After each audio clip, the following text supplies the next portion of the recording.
Hey guys, just another Yugi fan here with you today, bringing you a Satellar Knight deck profile. Satellar Knights are a light warrior archetype that came out this past Saturday at the Duelist Alliance sneak peek. So they're not even legal yet, but I'm bringing you the deck profile already, making sure you know what's in it, how to play it, before it's even out. So let's get started. So first, we start off with what every good deck needs, which is a searcher. So he has Satellar Knight Denev. So when he's summoned in any way, like all of the other Satellar Knights, if he's flip, normal, or special summoned, then he gets to search out one Satellar Knight monster other than himself. And so all the Tellar Knights work like that, that once per turn they can get their effect when they're summoned in any way. Second, we have 3 Satellar Knight Vega. What happens is when it's summoned in any way, you can special summon one Tellar Knight monster from your hand, and so that will set off their effect.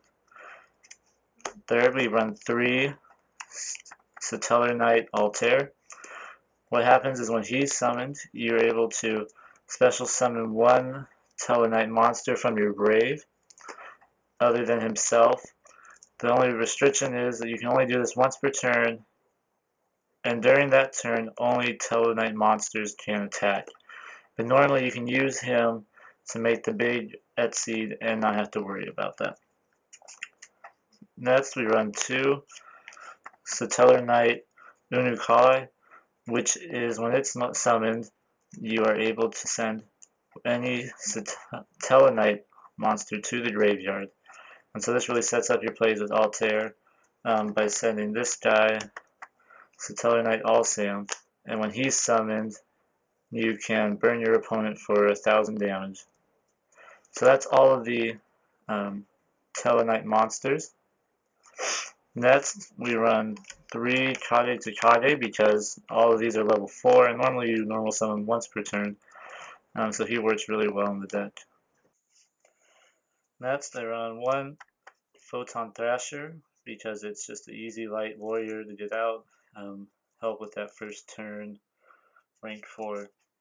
And because they're all light, of course you have to run the 1 Honest. That's all. There's 17 monsters in the deck. Next, we'll do the spells. I run 2 Satellar Knight Skybridge, and what this does is a quick play spell, and so you target one Tellar Knight monster on your field and special summon another Tellar Knight monster with a different name from your deck, and then shuffle in the Tellar Knight monster you targeted originally. And so what you can do here is avoid a bottomless, a deep prison, anything that would remove a monster to get another attack in during the battle phase. The only restriction is you cannot special summon anything but Tellar Knight monsters while the monster you special summoned was on the field. That restriction is not too hard to meet. Next, because they're all warriors, we run 2 Reinforcement of the Army. You can search out any of the Tellar Knight monsters with it. Pretty self-explanatory. Next, we run 2 Soul Charge. Since they get their effects on their special summon, this card's just perfect for the deck. It works very well, especially when you could be low on resources in hand and deck later game. You can pull them out of your grave for you.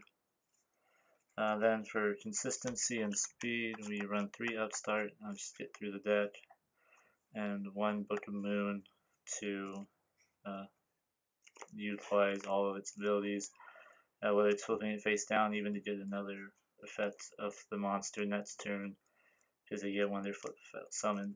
But it's too good not to run, in my opinion. So there are 10 spells. And then finally for the traps, we run 1 Stellar Nova Alpha.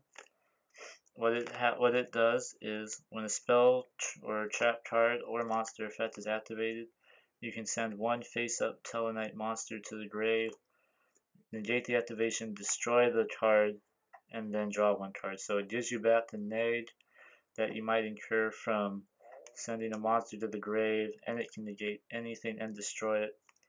And even though It's really not always an egg because like if you send the Yet seed, you're gonna get a search off of it anyway. That's because I would run more than one. I just don't have more than one at the time. So right now I'm running one Stellar Nova Wave, which allows you during your main phase, your opponent's battle phase, to special summon one Tellarknight monster from your hand. So when you have lots of monsters in hand, what happens sometimes it just gets it all out on the board for you. But I would definitely replace it with a Stellar Nova Alpha if I get another one. And then much along the same lines as Soul Charge, since they get effects when they're special summoned also, I run 2 Call the Haunted. It's a very good card, especially going into the late game. It really helps out with the effects and getting them out of the grave.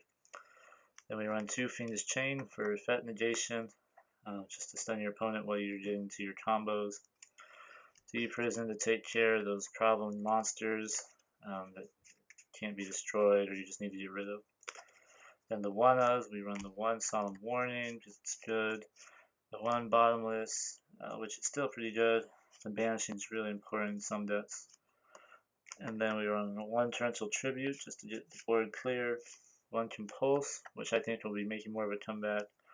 It's really good against all these new decks coming out, especially Shaddolls when they can't be destroyed by card effects. This helps get around it, or any Yet seeds. And then 1 Wiretap just for the spell or the trap negation from other decks. So that's 17 traps. And finally for the 40 card deck, and now we have the extra deck, we run 2 of the boss monster, Stellar Knight Delteros. And so he's a heck of a monster, requires 3 level 4s. He's generic, which is amazing. Really not that hard to bring out. So once you bring him out, while it has its seed material, your opponent cannot activate cards or effects when you summon, normal or special summon, a monster. And so that's good for just protecting monsters and getting them on the board safely. Then you can detach 1 material to destroy 1 card in the field. Any card set face up doesn't matter. It's amazing. And then its floating ability that when it's sent to the graveyard, you can special summon 1 Tellarknight monster from hand or deck. So it just flows incredibly well. Because you can just summon an Altair, and then special it back from the grave, which is awesome. Now, since they're all light monsters, we run Omega for protection from the spells and traps, and a Starly's Paladino to get over big problem monsters and stuff like that. Then, since they're all warriors, we run Excalibur and Blade Armor. Now, if you can there is a way to get both of these out in 1 turn, then you can OTK with the 4 and 4400 attack. And so Excalibur is good for big monsters, and if there's just 2 monsters you need to get off the board, Blade Armor really helps. And then if you do need to clear the board, Exciton for taking away problem monsters from your opponent. We have 101. For problem cards that need destruction, we have Diamond Dyer, and the new card Chistel, the Sky Blaster Musketeer. And so he's really good. What he does is you can detach 1 material to flip 1 face-up monster to face-down defense position, which is awesome to get over. So it pretty much get over anything with less than 2,000 defense. Or you can detach 2 materials and shuffle 1 face-up card, front, monster or back row, into your opponent's deck. So that's really a really good effect. Next we have, for the game enders, we run Adalia Cowboy and Heartland Draco, whether you need to poke over some big monsters with Heartland Draco, or Cowboy can simply, after you attack with like 4 Tellarknight monsters, and this can do the last 800 damage you need. For grave control, we run the Abyss Dweller, just to make sure effects don't happen when you don't want them to, and we run a number 80 to banish the problem cards out of the grave so they can't be a problem anymore. And finally, since you use a lot of resources, we run 1 Daigusto Emerald for the recycling ability, because you really can get everything in the grave really quickly in this deck. It does happen. So with that, that's all the 15 Etsy monsters. So we have a 40 card deck once again, and a with 17 monsters, 10 spells, and 13 traps. So I hope you guys enjoyed this Tellarknight deck profile. I think this deck has great potential, this format, and I hope you all give it a try. This is just another UD fan signing out. Please comment, rate, subscribe, let us know what other deck profiles you want to see, and we'll try to get them to you. Thanks.